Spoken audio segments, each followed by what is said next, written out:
श्री वासुदेवानंद सरस्वती विरचित श्री दत्त महात्म्य अध्याय 13। गुरुवारी आपला शिष्य दीपकला सांगत होते. दत्तगुरूंचे वचन ऐकून अर्जुनाला अति आनंद झाला. त्यांनी दत्तांना भक्तिभावाने नमस्कार करून विचारले, महाराज, महावाक्य ते कोणते? त्याचे चिंतन कसे करावे?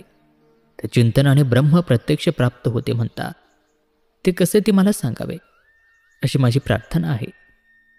अर्जुनाची विनंती ऐकून श्री दत्त महाराज त्याला म्हणाले, ऐक, सामवेदी श्वेतकेतू याला अरुणाने तत्वबोध केला होता. 9 वेळा तू त्या वाक्याचा अभ्यास कर.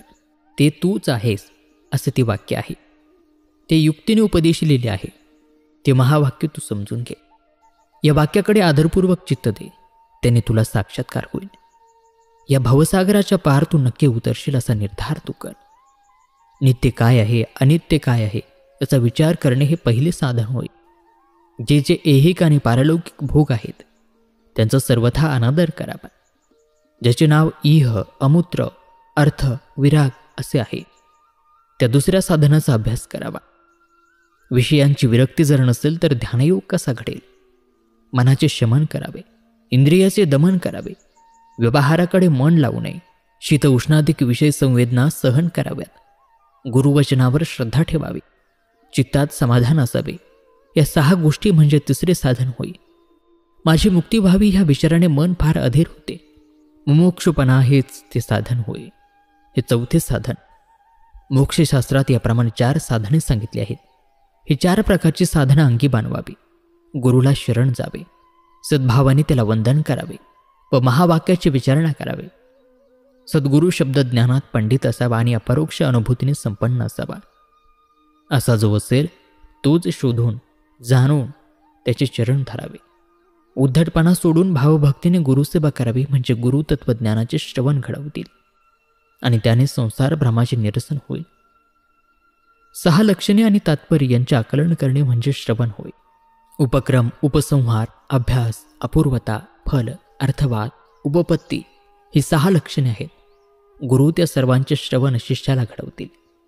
हे जग पूर्वी सतरूप होते, अरूप होते, अद्वितीय होते, अखंड एकरस होते.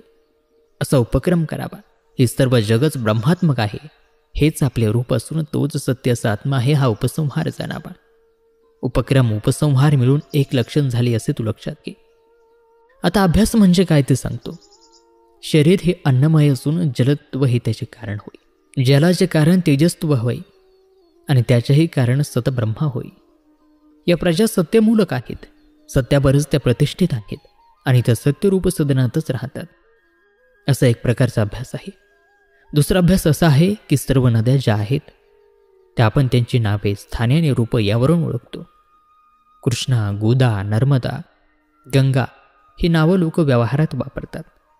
पण त्या समुद्रामध्ये मिळाले की त्यांची वेगळी नावं कोण ओळखेल? तसा जीव एकदा ज्ञानाने ब्रह्मामध्ये लीन झाला की तो वेगळा कसा राहील? हा झाला एक दुसरा अभ्यास. आता तिसरा अभ्यास आहे. मधमाशा नाना फुलामधून मध गोळा करतात. ते सर्व पोळ्यामध्ये एकत्र जमविले की ते काही वेगळे वेगळे अमुक फुलाचे असे ओळखता येत नाही. त्याचप्रमाणे जीव ब्रह्मामध्ये विलीन झाला की कोण कसा ओळखता येईल? हा तिसरा अभ्यास झाला. आता चौथा आहे. वडाचे बी अगदी सूक्ष्म असते, पण योग्य काळ, योग्य जमीन आणि योग्य पाणी मिळताच त्याचे मोठ्या वृक्षामध्ये रूपांतरण होते. त्याप्रमाणे सद्वस्तू ब्रह्मा हे जगाचे कारण फार सूक्ष्म असते. काळ आणि दैव इत्यादी अनेक गोष्टीने ते जगद्रूप होऊन सर्वत्र विलसत असते. ते ब्रह्मा तू आहेस हा चौथा अभ्यास आहे, याचे मरण कर. आता सावधानपणे मिठाचा दृष्टांत श्रवण कर. मीठ हे समुद्रापासून निघते तेव्हा त्याला नामरूप प्राप्त होते, पण ते पुन्हा सागरात मिळाले की त्याचे नामरूप नाहीसे होते. तसाच जीव ब्रह्मात मिळून गेला की नाम आणि रूप यांचा त्याग करतो आणि तो ब्रह्मच होतो. हा 5वा अभ्यास. वृक्षाची फांदी तोडली तर फांदी वाकून निर्जीव होते. वृक्ष काही मरत नाही, शरीर मरते, जीव मरत नाही. जीव हा ब्रह्म आहे म्हणून त्याला जन्म मरण नाही. तो शरीराहून भिन्न आहे हे नीट लक्षात घ्यावे. हा 6वा अभ्यास. आता 7वा अभ्यास आहे. चोराने एका माणसाचे डोळे बांधून त्याला पळवून नेले. त्याला देशांतरास नेले, त्याचे अलंकार चोरले, ते त्याला टाकून गेले. तेवढ्यात तेथे एक सज्जन आला. सर्व प्रकार जाणून त्याने त्या माणसाच्या डोळ्यांवरील पट्टी सोडली. त्याच्या मायदेशाची दिशा त्याने हाताने दाखविली. त्याने दाखविलेल्या मार्गाने जाऊन तो माणूस आपल्या गावास थेट पोचला. तसेच येथेही समजावे, माणसाला मोक्षाची तळमळ लागली आणि तो विविध तापांनी त्रस्त झाला की गुरुनाथाला त्याचा कळवळा येतो आणि तो त्या मुमुक्षाच्या जवळ येतो. मायेचा पडदा फाडून तो त्याला स्वदेशाचा मार्ग पकडवून सावधपणे जाण्यास सांगतो. मग तो त्या मार्गाने जातो. गुरुकृपेने त्याचा तो मार्ग चुकत नाही. आपले मूळ स्थान गाठतो असे हे वेदवचन आहे. गुरुशिवाय मोक्ष मिळत नाही हे निश्चित. हा 7वा अभ्यास. अर्जुना, आता 8वा अभ्यास ऐक.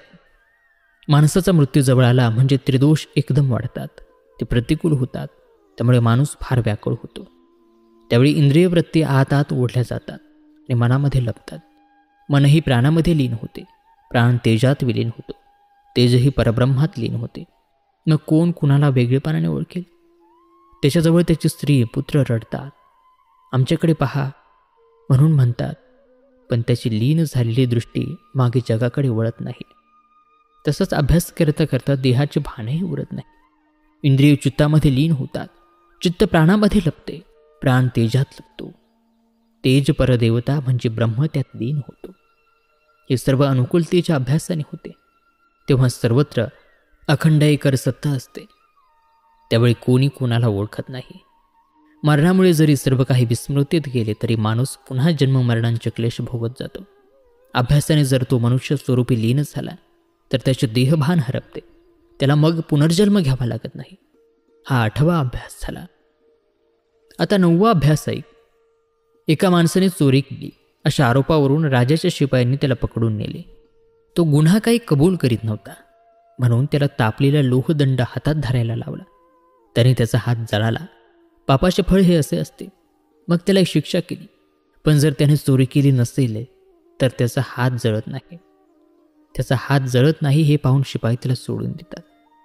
त्याचप्रमाणे जो देहाभिमानी नाही, जो निर्लिप्त अनासक्त आहे, त्याला यम सोडून देतो. तो माणूस मग ऐहिक आणि पारलौकिक अशा दोन्ही बंधनातून सुटतो. हा 9वा अभ्यास. यावर चिंतन करावे. प्रत्येक अभ्यासाच्या मार्गाने तू ते ब्रह्म आहेस हेच सांगितले आहेस. हा उपदेश छांदोग्य उपनिषदात सांगितला आहे. हे झाले दुसरे प्रमाण. ब्रह्म इंद्रियातीत आहे व प्रत्यक्ष प्रमाणाने पटविण्याचा असा तो विषय नाही. ब्रह्माचे भाग पाडता येत नाहीत म्हणून ते तर्कानेही जाणता येत नाही. ब्रह्म हे अद्वितीय आहे म्हणून त्याला त्रिभुवनात कशाचीही उपमा देता येत नाही. केवळ वेदांत वाक्याने ते ध्यानात धरले तर अंतरंगामध्ये समजते. त्याला शब्द प्रमाण म्हणतात. शब्दाने माणसाला अखंड एकार्थाचे ज्ञान होते. ही तृतीय लक्षणाची खूण. असे विज्ञान झाले आणि प्रारब्ध भोगून संपले की विदेह वैकल्यता येते. याला चौथे लक्षण लिंग खून वगैरे म्हणतात. सृष्टी प्रलय, प्रवेश, पदार्थ, शोधन, नियमन, फल हे 7 अर्थवाद म्हणतात. हे 7 मिळून एकच अर्थवाद म्हटला जातो. सर्व ब्रह्मातूनच उत्पन्न होतात आणि ब्रह्मातच स्थित असतात. जीवाचा ब्रह्मरूपात प्रलय होतो पण तोच जीवरूप असतो तेव्हा एक सर्वव्यापी असूनही सर्व देहामध्ये तो प्रवेश करतो. त्यालाच प्रवेशन नामक अर्थवाद म्हणतात. अर्थवाद याचा अर्थ काय तर जे विकसित भासमान असते, खरोखरीचे नसते, त्याला उद्देशून हा शब्द वापरला जातो. बिंब प्रतिबिंब न्यायाने हा प्रवेश मानावा तर ते शक्य नाही. कारण ब्रह्म जर अरूप आहे, निराकार आहे, तर त्याचे प्रतिबिंब तरी कसे आणि कोठे पडेल? ब्रह्म अभेद अखंड आहे पण त्याचा शरीरामध्ये प्रवेश होतो तो कसा? वेदांतात प्रवीण असणारे लोक त्याची खूण सांगतात. पाहणे, ऐकणे, वास घेणे, चाखणे, बोलणे, घेणे, देणे, जाणे, येणे, मलोत्सर्ग करणे, रती घेणे हे सर्व व्यवहार होण्यासाठी जे अदृश्य कारण असते ते तसेच देहात प्रवेश करते व जे प्रवेश करते ते शरीरस्थ ब्रह्मच होय असे म्हणतात. ब्रह्म सर्वांचे नियमन करते. तत त्वम या पदांचा अर्थ शोधू लागले तर त्यांचे लक्ष एक ब्रह्मच होय. पूर्ण विज्ञान झाले की सर्व कामना पूर्ण होतात. हेच ब्रह्मज्ञानाचे फळ आहे आणि ते निश्चल निर्वाणच ध्येय आहे. हे 7 अर्थवाद मिळून एक 5वे लिंग किंवा लक्षण होय. आता उपपत्ती नामक जे 6वे लक्षण असते ते आहे. घडा होण्यापूर्वी माती असते, घड्यात ती असतेच आणि घडा फुटल्यानंतरही ती मातीच असते. एका घड्याची तपासणी केली तर ज्ञाता हे ओळखतो की हा सर्व मातीच्या विकृतींचा प्रकार आहे. जिथे साकारता येते तिथे त्या आकाराला नाम दिले जाते.